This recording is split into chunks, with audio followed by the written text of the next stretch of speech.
Well, thanks very much, Joe, for you and your team for the extraordinary work that you're undertaking here. This is an example of the public service and what they do. And the increased staff here are making a difference here in people's lives. And I thank everyone for their diligence, for their commitment, for their professionalism, and most importantly, for their passion in what they're doing. And it's similar to what I met, the public servants I met in Queensland as well, who were from South East Queensland and New South Wales, making a difference. When nature does its worst, Australians are at our best. We rally, we lift each other up, we look out for our neighbours, we look out for our local community. Communities come together at a time like this. And to the local MPs and mayors I've spoken to, that is what we are seeing here. We get each other through the dark times hour by hour and day by day. And I want to thank the members of the media as well, for you play an important role, including broadcasting. Information to people in real time is absolutely critical. As the storm bears down, we know that we're not Queenslanders or New South Wales people at this time. We're all Australians helping each other out. The cyclone crossing the land is now less than 24 hours away, but already we're seeing the increased rainfall having an impact there.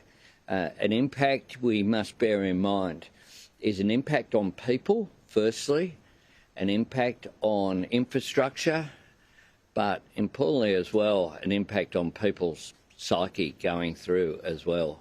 Many of these communities have suffered harsh event after harsh event after harsh event. I think particularly of the people of Lismore, for example, have been knocked down, they get up, they get knocked down, they get up, and now they have this being confronted with. There are no politics in any of this, no borders, and we have, on behalf of the Australian government, we have your back. And Australians have each other's back at this important time as well. I'll go through some key facts and then happy to take some questions. The latest modelling, as you've heard from Joe, is that Tropical Cyclone Alfred will make impact in the early hours of tomorrow morning, or at some stage tomorrow it would appear. Rainfall and wind impacts are expected to continue increasing throughout today. We're starting to see the impact on the coast, the record wave heights recorded at the Gold Coast of 12.3 metres. Can I say that everyone has to accept personal responsibility here too. This isn't a time for sightseeing or for seeing what it's like to experience these conditions firsthand. Please stay safe. Be sensible and keep distance from these events and the impact that it's happening. There are a number of areas where people are being asked to evacuate. It's important that if the SES is advising you to evacuate by a certain time, you do so. They have knowledge, they have expertise, they have experience. You make their life harder, and importantly as well, it means they can be distracted from assisting others if people aren't following the recommendations in a timely manner. Please stay up to date with the latest advice via the Disaster Queensland QLD website, the NSW SES website, the BOM, Bureau of Meteorology website, or through your local ABC radio station. Thank you to all the local ABC staff keeping their communities informed. We have generators in the national stockpile and can send them when we receive a request from either of the state governments and when it is safe to do so. However, I stress this will not be enough to solve the issue of potentially tens of thousands of homes without power, and that is why it is so important to be prepared at your home. Monitor and follow the messaging provided by your local energy and telecom providers for updates. make sure you have emergency battery packs fully charged to be used only for essential purposes.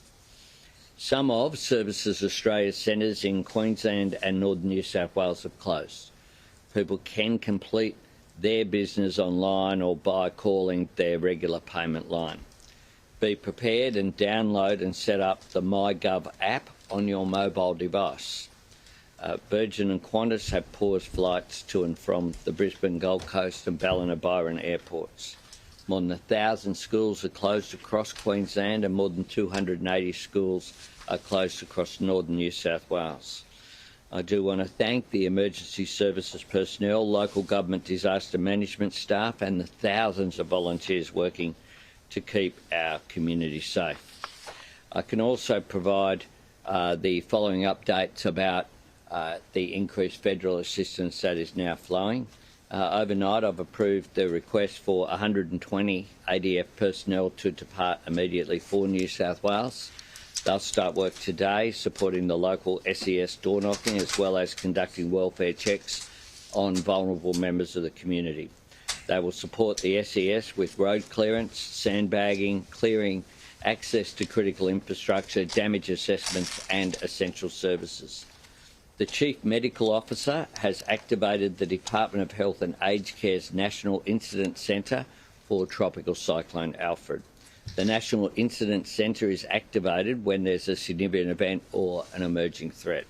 It's a coordination mechanism to ensure that communication is maintained between the Commonwealth Department of Health, state health authorities and response agencies, including, of course, here at NEMA.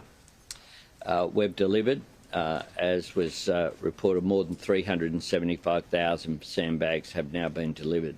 After this event, I will visit the Services Australia Operations Centre with the Minister, Katie Gallagher, here in Canberra. Services Australia is the engine room of government support to all Australians. We'll meet staff who will support the emergency response to Tropical Cyclone Alfred.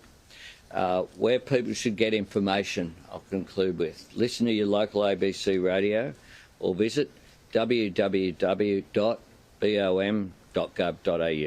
Queenslanders can stay up to date at www.disaster.qld.gov.au and www.getready.qld.gov.au. In New South Wales, visit ses.nsw.gov.au and stay up to date on the Hazards Near Me app run by the SES. Happy to take a couple of questions. Prime Minister, on the cyclone, is global warming making natural disasters worse? Australia has always had natural disasters. We have always had that. We are a land, as Ms McKellar said a long time ago, of floods and rains and wind. We do have impacts. What we know, the science tells us that there would be more extreme weather events, they would be more frequent and they'd be more intense. I think anyone who looks at the science knows that that is what is occurring. So you can't say this event is just because of climate change. What you can say is that climate change is having an impact on our weather patterns. The world's hottest years have been increasingly from year to year. Every January it's reported. Last year was hotter. All of the hottest years have been in the last decade. I was the climate change spokesperson 20 years ago now, and at that time we were reporting that, and it has consistently been the case.